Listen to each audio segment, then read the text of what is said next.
আমি যখন ছোট ছিলাম খেলতে যেতাম মেঘের দলে। একদিন এক মেঘ বালিকা প্রশ্ন করল কৌতূহলে, এই ছেলেটা নাম কি রে তোর? আমি বললাম ফুসমন্তর। মেঘ বালিকা রেগেই আগুন, মিথ্যে কথা, নাম কি অমন হয় কখনো? আমি বললাম নিশ্চয়ই হয়, আগে আমার গল্প শোনো।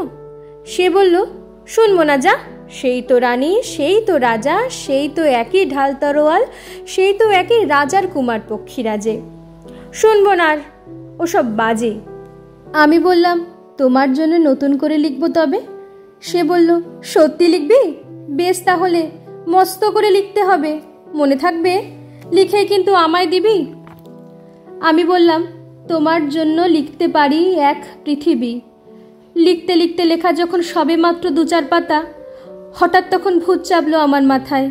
খুঁজতে খুঁজতে চলে গেলাম ছোটবেলার মেঘের মাঠে। গিয়েই দেখি চেনা মুখ তো একটিও নেই তল্লাটে। একজনকে মনে হলো ওরই মধ্যে অন্যরকম। এগিয়ে গিয়ে বলি তাকে, তুমি কি সেই মেঘবালিকা? তুমি কি সেই? সে বলেছে মনে তো নেই, আমারও সব মনে তো নেই। আমি বললাম তুমি আমার লেখার কথা বলেছিলে। সে বলেছে সঙ্গে আছে, ভাসিয়ে দাও গায়ের ঝিলে। আর হ্যাঁ শোনো, আমি এখন মেঘ নই আর, সবাই এখন বৃষ্টি বলে ডাকে আমায়। বলেই হঠাৎ এক পশলায় চুল থেকে নখ আমায় পুরো ভিজিয়ে দিয়ে অন্য অন্য বৃষ্টি বাদল সঙ্গে নিয়ে মিলিয়ে গেল খরস্রোতায়, মিলিয়ে গেল দূরে কোথায়, দূরে দূরে। বৃষ্টি বলে ডাকে আমায়, বৃষ্টি বলে ডাকে আমায়। আপন মনে বলতে বলতে আমি কেবল বসে রইলেম ভিজে একসা কাপড় জামায়। গাছের তলায় বসে রইলাম, বৃষ্টি নাকি মেঘের জন্য। এমন সময় অন্য একটি বৃষ্টি আমায় চিনতে পেরে বলল, তাতে মন খারাপের কি হয়েছে? যাও, ফিরে যাও, লেখো আবার। এখন পুরো বর্ষা চলছে, তাই আমরা সবাই এখন নানান দেশে ভীষণ ব্যস্ত। তুমিও যাও, মন দাওগে তোমার কাজে। বর্ষা থেকে ফিরে আমরা নিজেই যাব তোমার কাছে। এক পৃথিবী লিখব আমি, এক পৃথিবী লিখব বলে ঘর ছেড়ে সেই বেরিয়ে গেলাম। ঘর ছেড়ে সেই ঘর বাঁধলাম গহন বনে, সঙ্গী শুধু কাগজ কলম। একাই থাকবো, একাই দুটো ফুটিয়ে খাবো। 2-1 মুঠো ধুলোবালি যখন যারা আসবে মনে, তাদের লিখব, লিখেই যাব। এক পৃথিবীর 100 রকম স্বপ্ন দেখার, সাধ্য থাকবে যে রূপ কথার, সেরূপ কথা আমার একার।